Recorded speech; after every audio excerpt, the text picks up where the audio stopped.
मुआयना इलाही की मिसाल।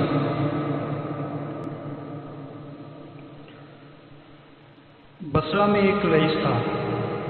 एक दिन वो अपने बाग में गया तो बागबान की बीवी के हुस्न जमाल पर उसकी नज़र पड़ गई। रईस ने उसके शौहर को किसी बहाने बाहर भेज दिया और औरत से कहा, तमाम दरवाजे बंद कर दो।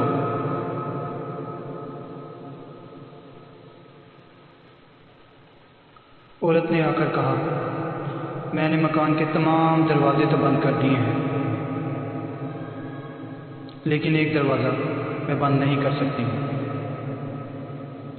रईस ने पूछा, वो कौन सा दरवाज़ा है जो तुम बंद नहीं कर सकती? औरत ने कहा, वो दरवाज़ा हमारे और खुदा के दरमियान का है। रईस शर्मिंदा और पशेमान होकर तौबा इस्तग़फ़ार करता हुआ वापस लौट गया।